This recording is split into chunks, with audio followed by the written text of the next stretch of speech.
이후에 예수께서 갈릴리에서 다니시고 유대에서 다니려 아니하심은 유대인들이 죽이려 함이러라.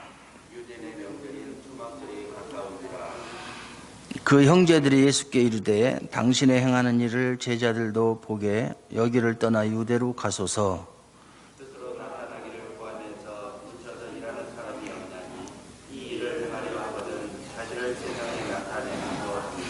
이는 그 형제들이라도 예수를 믿지 아니함이라라.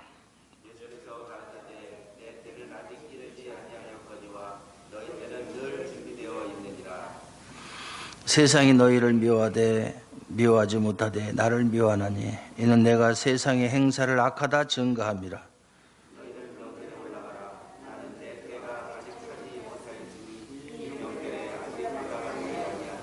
이 말씀을 하시고 갈릴리에 머물러 계시니라.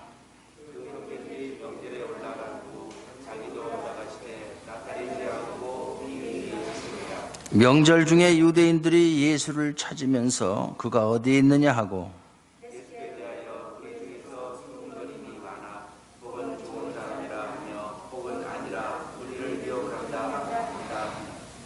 그러나 유대인들을 두려워함으로 드러나게 그를 말하는 자가 없더라. 아멘.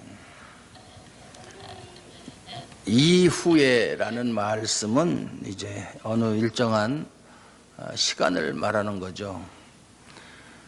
6장에서 보면 오병이어의 사건이 나오죠. 그때가 6월절 무렵이에요. 6월절 무렵.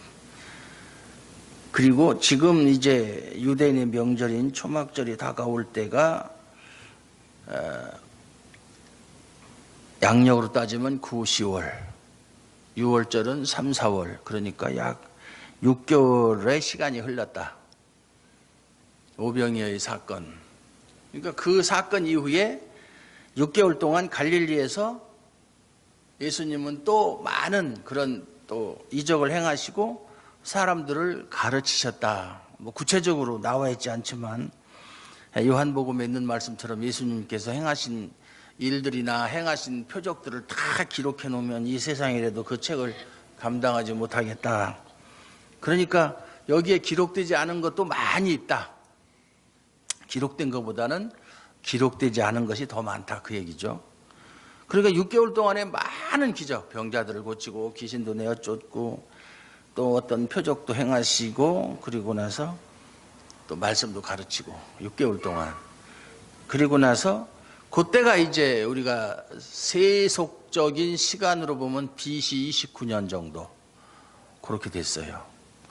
그리고 이제 초막절이 다가왔는데 초막절은 유대인의 3대 절기 중에 하나죠. 그러니까 6월절이 있고 그 다음에 오순절이 있고 그 다음에 초막절, 이렇게 세 절기가 유대인의 3대 절기예요. 유대인의 3대 절기, 6월절 또는 무교절이라고도 하죠. 6월절, 오순절, 초막절. 오순절은 초실절이라고도 하고 칠칠절이라고도 하고, 왜냐하면 그때가 보리 추수를 할 때예요. 칠칠절. 그 다음에 초실절, 처음으로 열매가 익었다. 또는 맥추절이라고도 해요. 왜냐하면 보리를 추수하는 시간이다. 그리고 이제 초막절이라고도 하고 수장절이라고도 하고 장막절이라고도 해요. 뭐 초막이나 장막은 비슷한 의미니까 수장절은 연중에 거둔 곡식을 저장하는 때다. 그래서 이렇게 이름들이 3가지씩, 2가지씩 이렇게 있습니다. 근데 이 초막절은 이스라엘 백성들이 이 절기 동안에는 광야에 나가서 천막을 쳐놓고 거기서 지내면서 절기를 치르는 거예요. 이스라엘 백성들이 옛날에 애굽에서 나와가지고 가나안을 가는 도중에 광야 생활을 할 때 그때 하늘에서 하나님께서 만나를 내려서 그들에게 먹여주시고 또 광야 생활을 그들이 뭐 잘못으로 한 것이지만은 40년 동안이나 광야 생활을 했던 그 기억을 떠올리고 또 그때 하나님께서 그들을 어떻게 인도하셨는가. 그래서 결국은 하나님께서 약속하신 가나안 땅에 이르게 되었는가를 생각하면서 하나님의 은혜를 다시 한번 생각하는 의미로 광야에서 자기 조상들처럼 광야에 장막을 짓고 초막을 짓고 거기서 지냈다. 그래서 초막절이다. 이렇게 또 이야기를 합니다. 그런데 그 6개월이 지난 다음에 오병이의 기적이 있은 지 6개월이 지난 다음에 예수께서 갈릴리에서 다니시고 유대에서 다니려 아니하심은 유대인들이 죽이려 함이러라. 그러니까 갈릴리에 계속 머무르 계시는 거예요. 갈릴리에. 그래서 예수님의 사역 기간, 공생의 기간의 3분의 2가 갈릴리에서 행해졌어요. 근데 유대에, 다시 말해서 예루살렘이나 이런 데 안 올라가려고 그러는 거야. 왜 그러냐면 유대인들이 죽이려 한다. 우리가 앞에 쭉 공부한 거 보면은 예수님께서 절기 때마다 올라가시는데 한번 올라가셔서 성전에서 뭐 비둘기 파는 사람, 소나 양을 파는 사람들, 동전 바꾸어 주는 사람들 다 노끈으로 내쫓고 한 사건이 있었죠. 성전 척결 사건. 그때부터 여기서 말하는 유대인이란 유대인들의 지도자, 종교적인 지도자를 말하는 거예요. 지금 시대로 말하면 교권주의자죠. 교권주의자. 엊그저께도 충남노회에 그 노회장 하면 뭐 할 거라고 그까지 노회장 주어도 나는 안 하는데, 제가 그런 거 뭐 시찰장이나 노회장 하기 싫어서 중국 갔어요. 물론 그것이 전부 다 큰 목적은 아니지만 그런 거 뭐 교회 일단 목사가 된 다음에 저는 장 잡는 건 안 하려고 그랬어요. 그거 해서 뭐 할 거예요, 그까짓 거. 자기 교회만 잘 가르치고 인도하면 되는 것이지. 그거 노회 나가서 뭐 노회장이네 해가지고 그거 1년밖에 안 하는데 뭐 나중에 또 할 수 있지만 그거 하려고 서로 싸우고 뭐 네가 옳으니 내가 옳으니 내가 먼저 한다. 심지어는 어제 그저께는 그것 때문에 뭐 깡패들을 동원하고 참 한심스러운 작태예요. 그래서 우리 교단이 합동인데 합동이 아니라 합동교단이라고 지금 그렇게들 그러는데, 그래서 얼른 떠나자. 저도 그 생각이에요. 더 이상은 비전이 없다. 썩을 대로 썩어서 이제는 뭐 옛날에 옥하는 목사님이 하신 말씀처럼 자정 능력을 상실했다. 이제 회개할 능력도 없다는 거예요. 끝났다는 얘기예요. 옛날 엘리 제사장 이가봇, 하나님의 영광이 떠났다. 저도 그렇게 생각해요. 소망 없어요. 뭐 한국교회 전체가 다 그렇지만 극단적인 말로 해서 뭐 그렇다고 해서 뭐 그 한국 교회 안에 있는 사람들이 뭐 구원을 못 받거나 뭐 그러는 것은 아니에요. 그렇다면 큰일이죠. 근데 교단들을 보면 참 한심스럽다.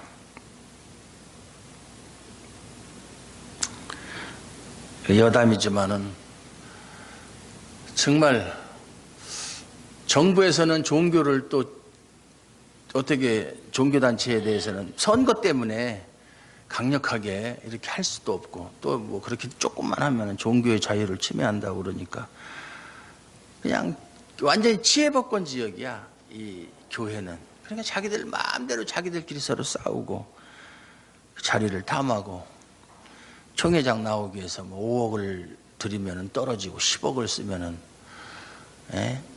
오락 10당이다 뭐 이런 얘기 있어요. 5억을 쓰면 떨어지고 10억을 쓰면 당선된다.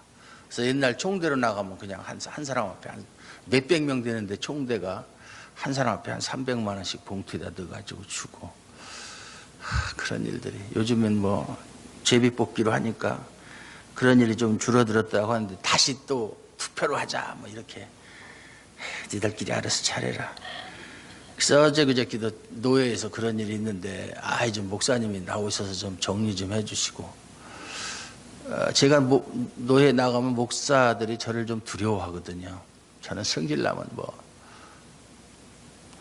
막 해대니까 뭐 그러는데 나는 충남노회하고 상관없다.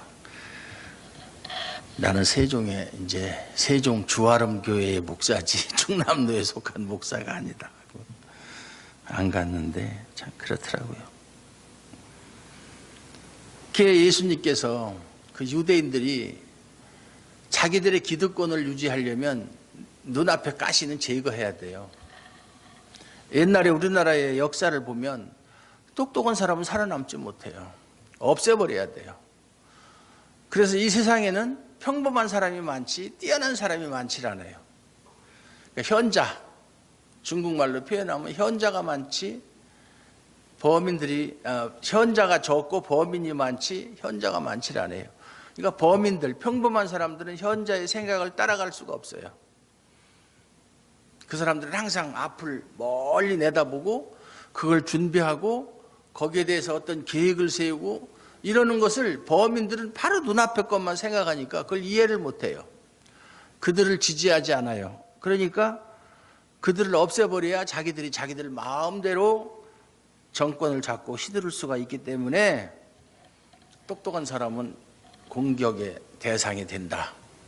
지금도 마찬가지잖아요. 지금 정치권도. 그것은 옛날부터 삼국시대 때부터 특히 조선시대가 제일 심했죠. 물론 고려시대도 마찬가지지만.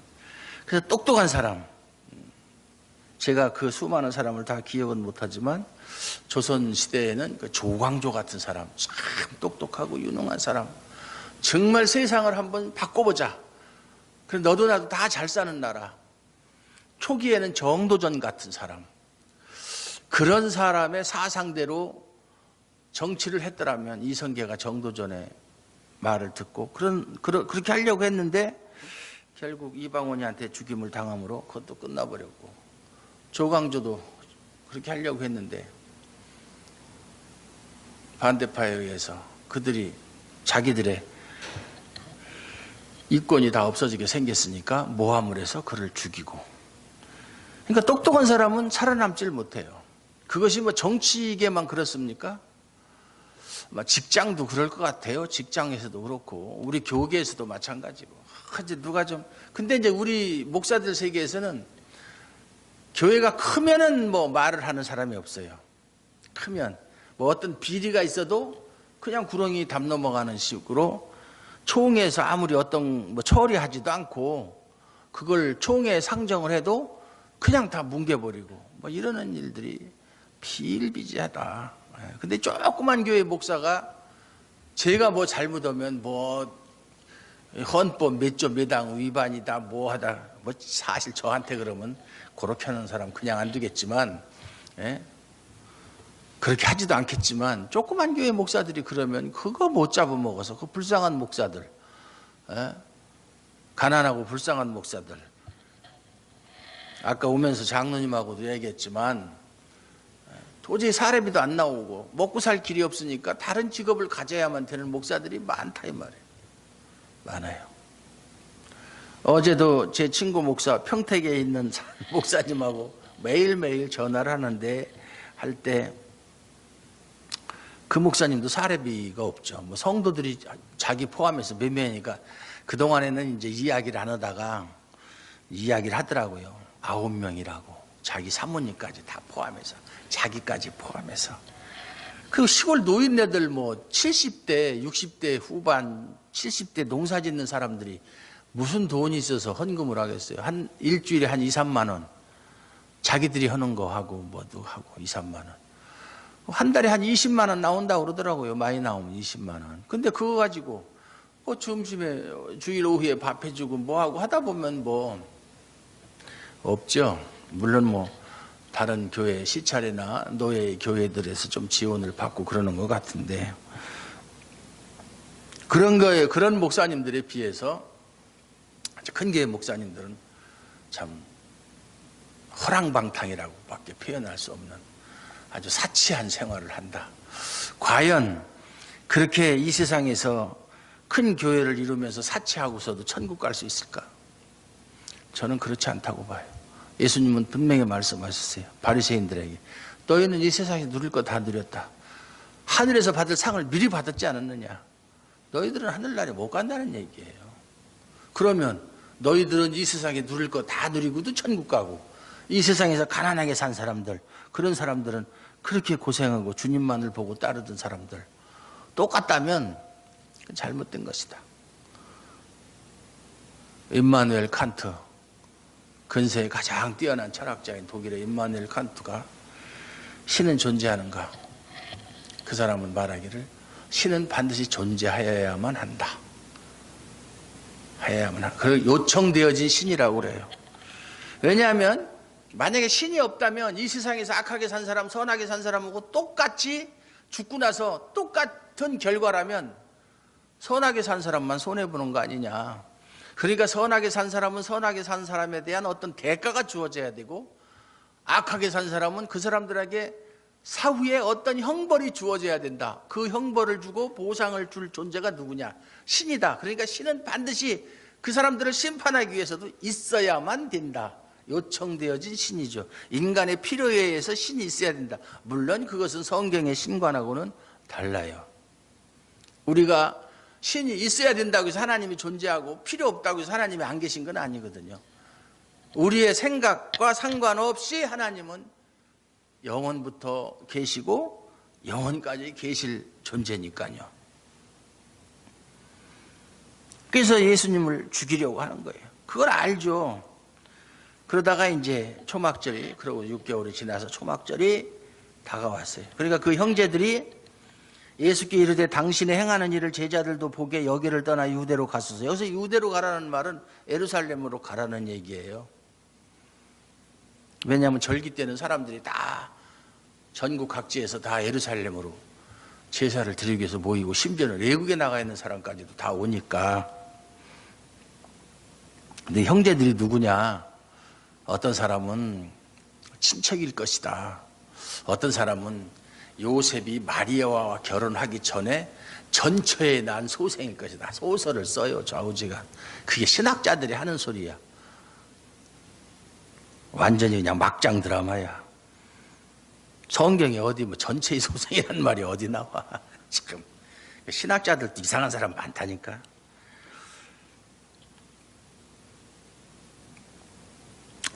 또 예수님 이후에 태어난 마리아와 요셉 사이에서 태어난 그 야고보서를 쓴 야곱이라든지 유다서를 쓴 유다라든지, 또 요셉도 있고 시몬도 있고 4명의 형제가 있었는데 예수님의 친형제들이 아니냐 뭐 이렇게 생각하는 사람도 있고, 또 뭐 친척들일 것이다, 뭐 지인들일 것이다, 뭐 이런 해석들이 많아요. 뭐 그건 뭐 사실은 중요한 건 아니에요. 중요한 것은 예수님의 말씀과 행적을 처음부터 지금까지 지켜봤던 사람들이라고 하는 사실은, 그것은 틀림없는 사실이다. 예. 당신의 행하는 일을 제자들, 여기서 말하는 제자들은 12제자를 말하는, 12제자는 처음부터 끝까지 같이 행동하고 봤기 때문에 그건 아니고, 그 예수님의 제자가 유대 예루살렘에도 있다 이 말이죠. 왜냐하면 예수님께서 예루살렘 올라가셔서 기적도 베풀고 이러니까 그때 그것을 보고 예수를 믿고 따르는 자들이 얼마인지는 모르지만 있었다. 그 사람들에게 여기서 했던, 우리에게 보여줬던 그 표적을 좀 보여줘라. 그러기 위해서는 이 시골 구석에만 있지 말고, 옛날부터 우리나라 속담에도 말은 태어나면 제주도로 보내고 사람은 태어나면 한양으로 보내라. 큰 일을 하려면 좀 큰 데 가서 놀아야 되지 않겠느냐. 요즘 말로 말하면 예루살렘으로 가라. 유대로 가라. 가서 그걸 한번 보여주면 많은 사람들이 호응을 할 거 아니냐. 그래야 인기를 얻고 그 힘을 이용해서 당신이 하고자 하는 일을 할 수 있을 거 아니냐. 그렇게 지금 권면이라고 할까요? 권고라고 할까요? 이렇게 얘기하는 거예요. 그러면서 덧붙입니다. 4절에 스스로 나타나기를 구하면서 묻혀서 이러는 사람이 없나니, 이 일을 행하려 하거든 자신을 세상에 나타냈어. 이 일, 당신이 하고자 하는 일, 그게 뭔지도 모르면서, 그러면서 가서 자신을 한번 드러내라. 그러니까 이들도 아직까지도 예수님을 정치적인 메시아, 민족적인 메시아, 군사적인 메시아, 이런 거로만 생각해요. 오순절 저 오병이의 기적에서 떡을 먹고 배부른 사람들이 예수님을 억지로 자기들의 임금으로 삼으려 하는 사람들과 똑같은 생각대로 예수님을 육신적으로 보는 거예요. 육신의 안목으로 보고 가서 당신의 능력을 좀 보여줘라. 그러면 사람들이 당신을 따를 것이고 당신은 자연히 그 힘을 이용해서 로마를 쳐부시고 옛날 다윗이 다스릴 때와 같은 그런 태평성세를 좀 이렇게 구가할 수 있지 않겠느냐, 실현시킬 수 있지 않겠느냐. 그렇게 권면을 하는 거예요. 지금도 그 이라크에 사는 사람들은 옛날 그 바벨론의 초대 왕인 느부갓네살 왕, 아주 막강한 군사력을 가지고 통치했던 그 왕의 시대를 그리워해서 느부갓네살 같은 지도자를 원한다. 지금도 그 사람들은 그렇게 생각하고 있어요. 왜 그들이 그런 말을 했는가? 이는 왜냐하면 그 형제들이라도 예수를 믿지 아니하밀러라. 예수를 믿지 않았다. 예수를 믿지 않는다는 말이 지금 우리가 예수를 안 믿는 불신자들을 그런 뜻으로 한 말이 아니에요. 예수님께서 어떤 목적으로 이 세상에 오셨고 그 오신 일이 무엇인지 모르고 육신적인 눈으로 예수님을 평가하고 마치 정치적으로나 군사적으로나 그런 메시아로 생각하는 것이 바로 불신의 표시라는 얘기예요. 그게 믿지 않는다는 얘기예요. 그러니까 예수님이 하나님의 아들로서 하늘나라의 왕으로서 오셨다라고 하는 사실을 믿지 않는 것이죠. 자기 자신을 십자가에 선택한 사람들을 위해서 내어주시고 그들을 살리기 위해서 피를 흘리고 살이 찢기는 그러한 사명을 감당하기 위해서 오셨다라고 하는 그걸 모르고 다른 목적을 가지고 오는 것처럼 또 그렇게 해야 되는 것처럼 생각하는 것이 믿음이 없는 생각이고 행동이다 그 말이에요. 그러니까 예수님께서 말씀하십니다. 내 때는 아직 이르지 아니하였거니와 너희 때는 늘 준비되어 있느니라. 예수님은 물론 나중에 올라가십니다. 처음에는 안 간다고 하다가 그 예수님은 이런 적이 많죠. 오병이의 기적에도 보면 이 수많은 사람을 어떻게 그들이 가다가 도중에서 굶을까봐 굶어서 죽을까봐 염려한다. 너희가 먹을 것을 주어라. 그러니까 빌립이 가로되 이 수많은 사람을 어떻게 우리가 먹을 것을 줄 수 있습니까?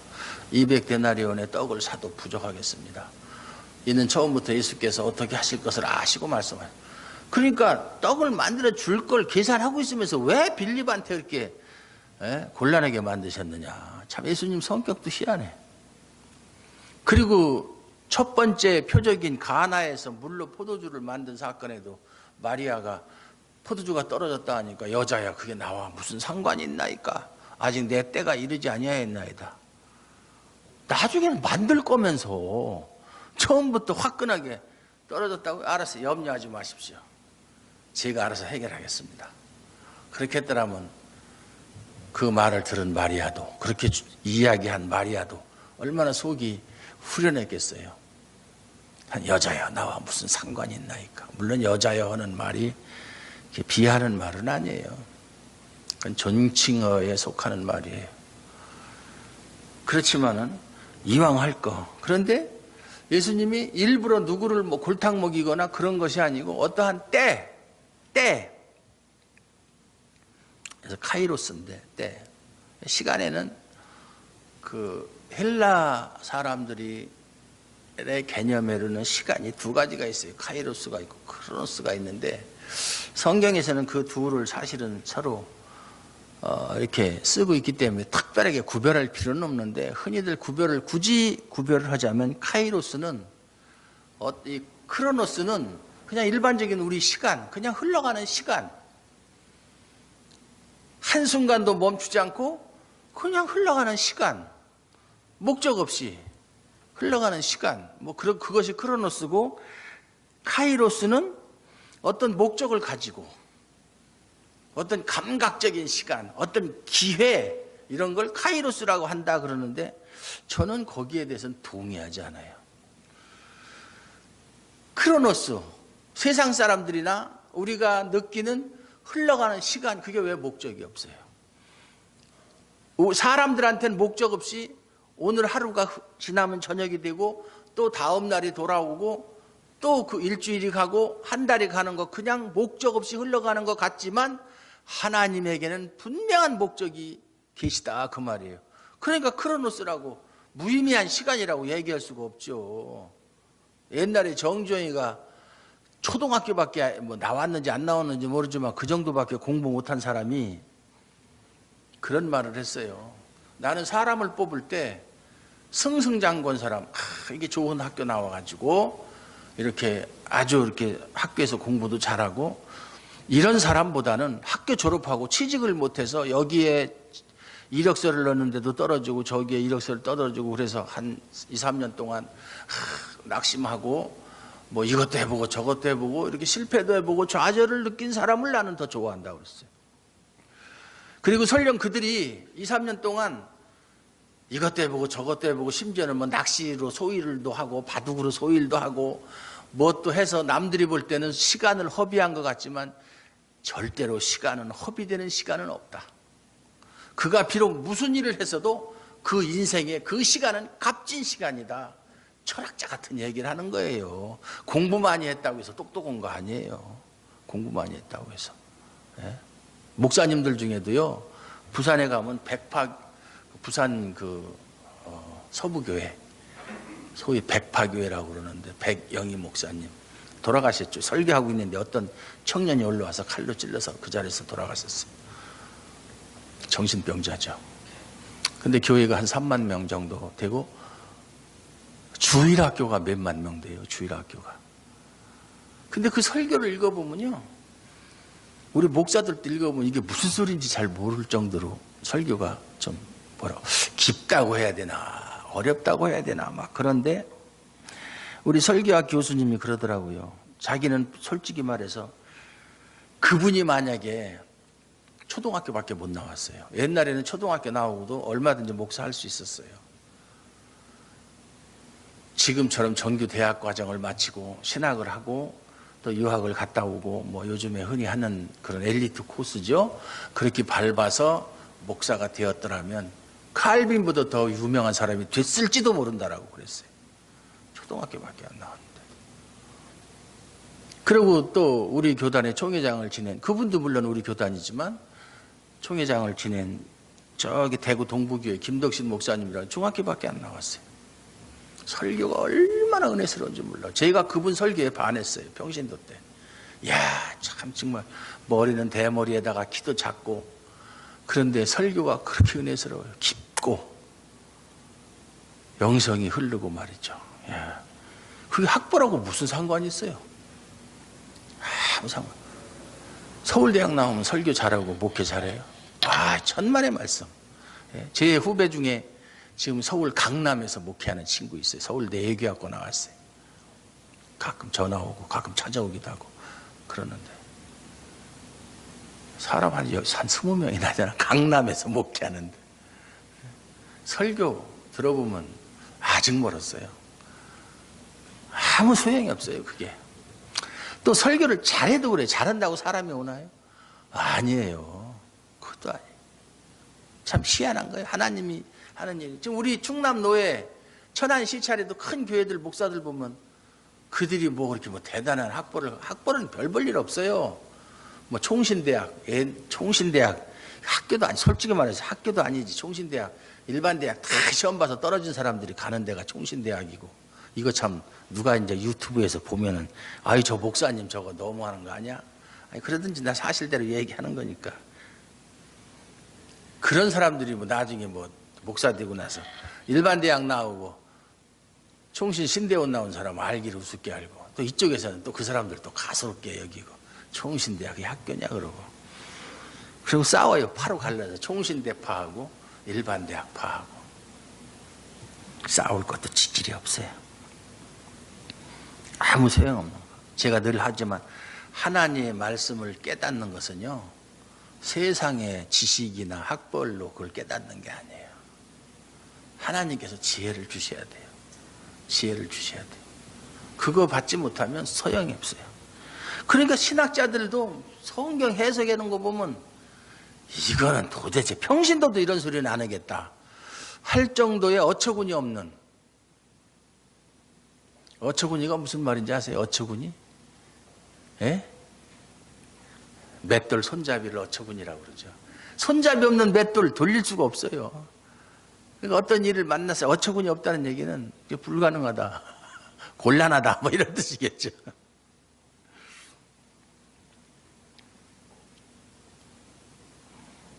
내 때는 아직 이르지 아니하였거니와 너희 때는 늘 준비. 너희는 뭐 절기 때마다 뭐 내년 놀러 갈 수 있고, 내년 뭐 6월절도 갈 수 있고, 오순절도 갈 수 있고, 내년 초막절도 가고, 그 다음에도 갈 수 있고, 얼마든지 갈 수 있지 않느냐. 그러나 내 때는 내 때, 십자가에서 죽으실 때 아직 이르지 아니하였다. 근데 초막절에 나중에 올라가시죠.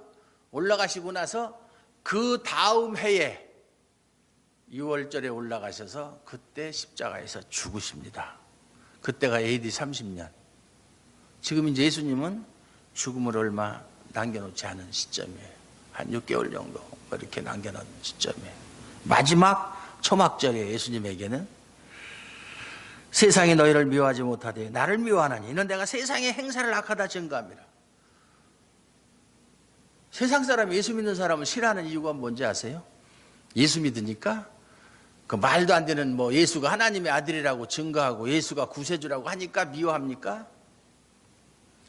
아니면 자기들보다 착하다고 착하게 살으니까. 요즘엔 뭐 예수 믿는다고 착하게 사는 사람도 별로 없지만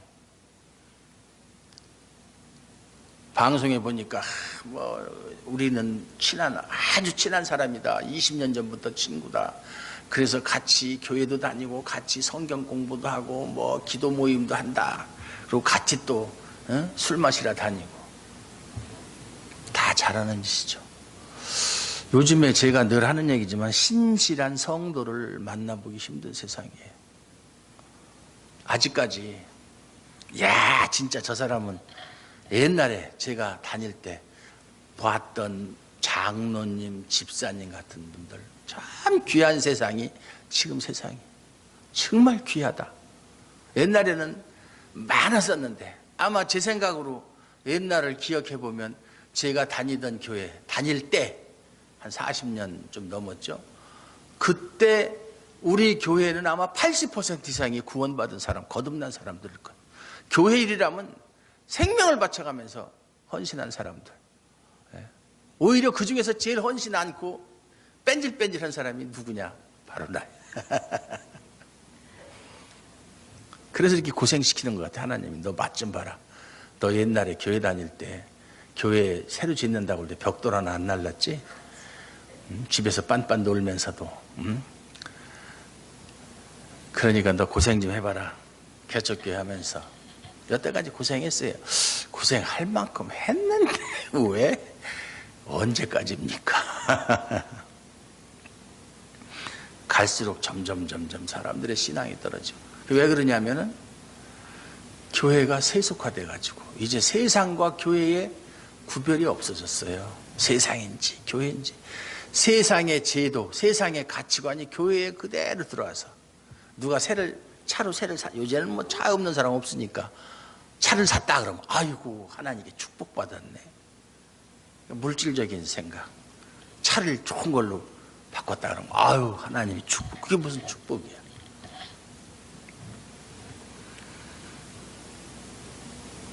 왜 예수 믿는 사람을 세상 사람들이 싫어하느냐. 그렇게 살아보세요. 여러분들 세상에 나가면 세상 사람들이 여러분을 욕하고 여러분을 핍박합니까? 핍박해요? 안 해요. 주일날만 되면 성경책을 들고 교회 나가는 거 남들이 다 아는데 왜 핍박을 안 할까요? 그들과 별반 다르지 않는 삶을 살기 때문에 핍박을 안 하는 거예요. 근데 왜 예수님은 미움을 받았죠? 너희들이 하는 행위가 악한 행위라고 그들을 책망하고, 심지어는 물론 뭐 정확하게는 너희들은 율법을 지키는 것이 신앙생활의 아주 키포인트라고 생각하고 거기에 목숨 걸고 그렇게 율법을 지키면서 그렇게 살아왔지만 그거 가지고 구원 얻지 못한다. 그것은 껍데기에 지나지 않는 것이다. 그러니까 예수님 미워한 거예요. 지금도 우리가 나가서 당신들 사는 그런 삶의 모습은 하나님하고 상관없는 삶이고 당신들은 결코 하나님께 복을 얻지 못하고 결국은 당신들은 영원한 형벌에 처해질 것입니다. 그렇게 얘기하고 다녀보세요. 누가 좋아하겠는가? 좋아할 사람 없어요. 그렇게 안 하니까 미워하지 않는 거예요. 내가 세상의 행사를 악하다 증거함이라. 악하다 증거함이라. 유대인들이 어떤 사람들이 자신들만이 선민이고 자신들만이 하나님의 백성이고 그런데 예수님은 그들의 죄인됨을 지적하고 그들의 의의는 헛된 것이다. 이렇게 고발을 하니까 싫어할 수밖에 없죠. 너희는 명절에 올라가라. 나는 내 때가 아직 차지 못하였으니 이 명절에 올라가지 아니하겠노라. 초막절에는 안 간다는 얘기죠. 이 말씀을 하시고 갈릴리에 머물러 계셨어요. 그러다가 그 형제들이 명절에 올라간 후 자기도 올라가시되 나타내지 않고 비밀히 하시니라. 몰래 올라가셔서 숨어 다녔다는 얘기죠. 그런데 명절 중에 유대인들이 분명히 왜냐하면 유대인들이라면 이스라엘 사람이라면 다 명절 때 절기 때문에 다 예루살렘에 오게 되어 있거든요. 그때는 막 수십만이 모여가지고 요즘으로 말하면 뭐 호텔이고 뭐 민박집이고 뭐 여관이고 뭐 구할 수가 없을 정도로 그래서 뭐 야외에서 막 잠을 자고 그럴 정도로 사람들이 한꺼번에 몰리고 그 바람에 그때는 그 예루살렘이 말이죠. 경제적으로도 많은 사람들이 거기서 제사를 드리기 위해서 물건도 사야 되고 뭐도 해야 되고 또 오랫동안 숙박도 해야 되고 음식도 사 먹어야 되고 하니까 그때 1년에 3번씩만 그렇게 하면은 뭐 특수를 누리는 거죠. 그러니까 분명히 예수가 왔을 것이라고 유대인들이 찾는 것이죠. 그가 어디 있느냐? 예수께 대하여 무리 중에서 수군거림이 많아 불평하고 이제 빈정거린다는 뜻이라고 그랬죠. 수군거린다. 혹은 좋은 사람이라고도 하고 어떤 사람은 무리를 미혹하게 한다. 그렇죠. 사람의 평가는 똑같을 수가 없어요. 한 자리에서 같은 목사의 설교를 들어도 생각이 다 달라요. 생각이. 한 사람은 이렇게 듣고 한 사람은 저렇게 듣고. 그건 듣는 귀가 달라서 그래요. 귀는 다 있지만 예수님께서 귀 있는 자는 들을지어다. 요한계시록에 보면 귀 있는 자는 성령이 교회들에게 하시는 말씀을 들을지어다. 듣는 귀, 들을 수 있는 귀, 이게 참 중요한 것이죠. 예? 어떻게 듣느냐? 이 들을 귀를 누가 주시느냐? 이 하나님이 주신. 육신의 귀도 하나님이 주신 거지만 하나님의 말씀을 정말로 진리의 말씀을 듣고 이해할 수 있는 귀도 그건 성령님이 주신 것이다 이 말이죠. 그걸 듣지 않고는 그거 받지 않고는 육신적인 귀로만 들으니까 육신적인 생각으로 해석할 수밖에 없는 거예요. 옛날 우리 설교와 교수가 잘하는 얘기로 주전자에다가 물을 끓이다가 커피를 넣고 따르면 커피가 나오고 녹차를 넣고 따르면 녹차가 나오고 거기다 설탕을 넣으면 설탕 무엇을 넣느냐에 따라서 나오는 것이 정해진다. 하나님 말씀을 들었을 때 영적인 귀로 들으면 영적인 것이 나오는 것이고 육신적인 것으로 들으면 육신적인 육의 생각은 사망이고 영의 생각은 생명과 평안이고 그렇게 갈라진다 그 말이에요. 여러분들은 영적인 귀를 가지셨습니까? 이 부장님 가지셨어요? 아직은 아니에요. 이제 곧 하나님이 주신데 조금만 기다려보세요. 그걸 사모해야죠. 사모하면 하나님이 때가 되면 이 때, 물론 하나님이 일하시는 때 우리는 알 수 없어요. 예수님이 오시는 때도 모르고 하나님이 어떤 일을 행하실 때 메르스가 언제 이거 다 하나님이 하시는 거거든요. 언제 끝날지 그 때를 우리가 몰라요. 빨리 끝나기를 바라는 마음은 우리의 요구사항이고 하나님이 그것을 들어주시고 언제 멈추게 할지 그건 몰라요. 우리는 바랄 뿐이지. 그러나 반드시 시작했으면 끝낼 때가 있어요. 욥의 고난도 그랬고 모든 것이 시작이 있으면 끝이 있어요. 끝날 때가 있어요. 그때를 바라고 소망 가운데서 하나님께 더욱더 의지하고 기도하면서 우리가 기다려야죠. 그게 우리의 삶의 자세예요. 그러나 유대인들을 두려워함으로 드러나게 그를 말하는 자가 없더라. 예수에 대해서 함부로 얘기했다가는 또 잡혀가서 고문도 당할 수 있고, 그러니까 함부로 이야기는 못하고 자기들끼리 예수가 왔을까? 그 사람이 매 절기 때마다 왔는데 이번 절기에도 왔겠지? 이번에 왔다가 만약에 유대인들한테 잡히면 어떻게 될까? 이런 호기심도 있었을 테고요. 근데 계속해서 예수님은 공생의 3년 동안 처음 시작할 때부터 계속 처음 시작할 때는 마귀의 도전을 받죠. 금식 끝나고 나서 마태복음 4장에 보면 네가 만일 하나님의 아들이거든 이 돌로 떡이 되게 하라, 또는 높은 성벽에서 뛰어내리라, 한 번은 또 천하만국의 영광을 다 보여주면서 나한테 절만하면 이거 다 너한테 주겠다, 이런 시험을 받으시고, 마귀의 시험으로부터 시작해서 공생의 끝나는 순간까지 그 유대인들의 다 유대인들의 배후에는 마귀가 있는 거죠. 마귀가 누가복음에 보면 시험에 실패한 마귀가 완전히 철수한 것이 아니라 잠시 떠나니라 그랬어요. 떠나고 이제는 자기가 안 하고 누구를 시켜서? 유대인들 시켜서 하는 거예요. 유대인 시켜서 하는 거예요. 그래서 우리가 형제 중에 때로는 엉뚱한 짓을 하면 그를 책망하기보다는 마귀가 저를 이용해서 우리를 공격한다, 나를 공격한다, 이렇게 생각하면 되는 거예요. 그리고 오히려 그를 불쌍하게 여겨야 되는 거예요. 그러시다가 결국은 유대인들이, 제사장들이, 장로들이 마귀의 유혹을 받아서 결국 유다도 예수님을 팔게 되고, 장로들과 대제사장들도 예수님을 십자가에 못 박게 되어주고, 그렇게 해서 마귀가 승리한 것 같았었죠. 결국은 그를 죽였으니까. 그러나 그게 승리한 게 아니고 그 일로 말미암아서 그는 처절한 패배를 맛본 거예요.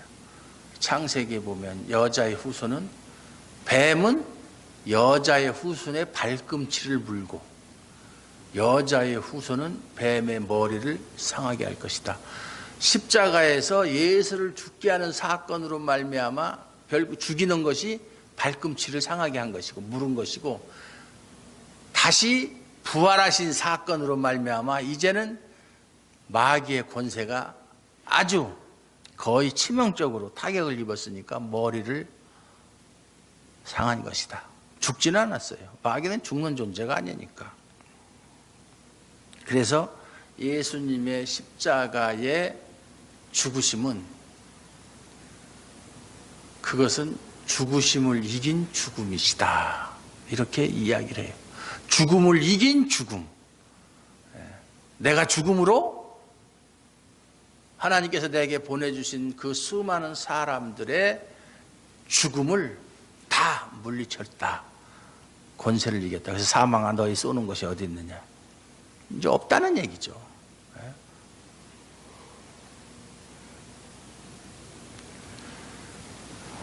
우리는 지금도 하나님의 계획 속에서 살아가고 있습니다. 그 하나님의 때가 언제인지 우리는 알지 못합니다. 그러나 그 때는 반드시 우리에게 어떤 모양으로든지 어느 때든지 오게 되어 있어요. 그것을 믿고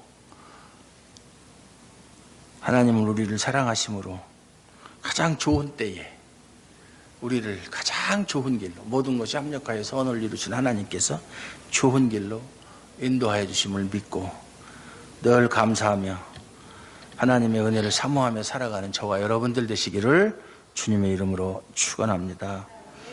하나님 아버지 감사합니다. 오늘도 하나님 은혜 가운데서 이렇게 하나님께 예배를 드리게 될 수 있어서 얼마나 감사한지 모릅니다. 지금 많은 사람들이 모이는 교회가 이 메르스 때문에 전전긍긍하고, 어떤 교회는 또 예배를 안 드리는 교회도 있다고 합니다. 하루속히 하나님께서 이 질병을 없애주셔서 우리가 마음 놓고 활보하고, 마음 놓고 자기 생업에 종사하고, 마음 놓고 예배 드릴 수 있는 그런 시간이 속히 돌아오게 도와주시옵소서. 예수님 이름으로 감사드렸고 기도하옵나이다. 아멘.